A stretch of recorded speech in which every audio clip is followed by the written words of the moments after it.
सोचिए एक ऐसा युद्ध जो हर दिन नया मोड़ ले रहा हो। एक तरफ गाजा में तबाही का मंजर और दूसरी तरफ लेबनान में अचानक शांति का ऐलान। लेकिन सवाल यह है, क्या यह शांति वाकई शांति है या किसी बड़ी चाल का हिस्सा? और अब जब हिजबुल्लाह ने लड़ाई से किनारा कर लिया है तो क्या हमास अकेला पड़ गया है या ये सब एक नई रणनीति का हिस्सा है? आइए आज की पूरी कहानी समझते हैं, क्योंकि यहां बात सिर्फ युद्ध की नहीं बल्कि सियासत, रणनीति और इंसानियत की भी है।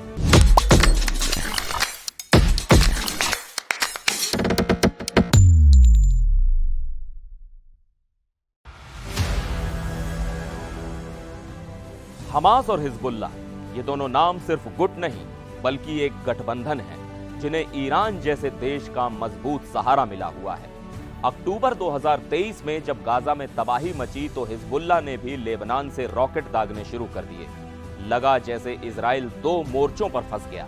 लेकिन अब अचानक हिजबुल्लाह ने इजराइल के साथ सीजफायर कर लिया। सोचिए, ये वही हिजबुल्लाह है जिसने पहले कहा था कि जब तक गाजा में युद्ध रुकेगा नहीं, हम लड़ाई बंद नहीं करेंगे, और अब वो खुद पीछे हट गया। इससे साफ दिखता है कि ये लड़ाई सिर्फ जंग नहीं है बल्कि सियासी चालें हैं। अब हमास की हालत पर नजर डालिए। एक वक्त था जब ये कह सकते थे कि उनके साथ ईरान, हिजबुल्लाह और कई देश खड़े हैं, लेकिन हिजबुल्लाह का हटना ये दिखाता है कि हमास अब अकेला पड़ रहा है। हमास ने तुरंत फुरत मिस्र, कतर और तुर्की के जरिए सीजफायर का संदेश भिजवाया। वो बार बार कह रहा है कि हम शांति चाहते हैं, युद्ध विराम चाहते हैं, लेकिन साथ ही इजराइल पर आरोप भी लगा रहा है कि नेतन्याहू समझौता नहीं करना चाहते। लेकिन सवाल यह है कि हमास सीजफायर के लिए इतनी जल्दी क्यों तैयार हो गया? क्या हिजबुल्लाह के पीछे हटने से उस पर दबाव बढ़ गया है या इजराइल की रणनीति उसे कमजोर कर चुकी है? गाजा का हाल सोचिए, वहां हर तरफ तबाही का मंजर है। गाजा के स्वास्थ्य मंत्रालय का दावा है कि अब तक 44,000 से ज्यादा लोग मारे गए हैं। हालांकि इनमें आम लोग हैं या लड़ाके, ये साफ नहीं है।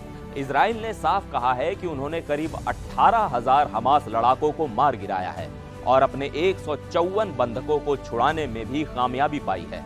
इजराइल की रणनीति यह है कि गाजा को पूरी तरह से हमास के चंगुल से आजाद किया जाए। प्रधानमंत्री नेतन्याहू ने खुद कहा है कि हिजबुल्लाह के हटने से हमास अकेला हो गया है और अब उन पर दबाव और बढ़ेगा। हमारे लिए ये लड़ाई सिर्फ बंधकों को छुड़ाने की नहीं बल्कि हमास को खत्म करने की है। गाजा के हालात क्या कहें? वहां तो लोग पहले ही नरक झेल रहे हैं। इस लड़ाई का सबसे बड़ा खामियाजा गाजा के मासूम लोग भुगत रहे हैं।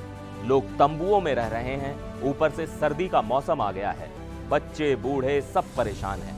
लोगों का गुस्सा इस बात पर है कि लेबनान में शांति हो सकती है तो गाजा में क्यों नहीं?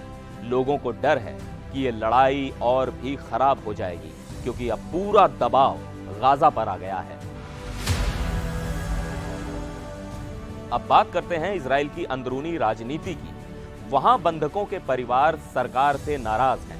वो कह रहे हैं कि नेतन्याहू सरकार बंधकों की जान बचाने के बजाय गाजा में खून खराबा कर रही है।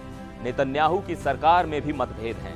कट्टरपंथी मंत्री इतमर बेन ग्विन ने कहा है कि वो किसी ऐसे समझौते को मंजूर नहीं करेंगे जिसमें बड़ी संख्या में फिलिस्तीनी कैदियों को छोड़ा जाए।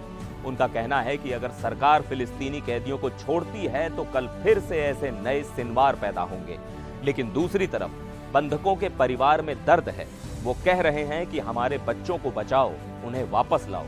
मतलब इजराइल के अंदर भी एक जंग छिड़ी हुई है, राजनीति और इंसानियत के बीच। इस पूरे खेल में ईरान का रोल भी अहम है। ईरान ने इस बार लेबनान की शांति का स्वागत किया, लेकिन गाजा का नाम तक नहीं लिया। इससे साफ होता है कि ईरान का फोकस भी बदल रहा है।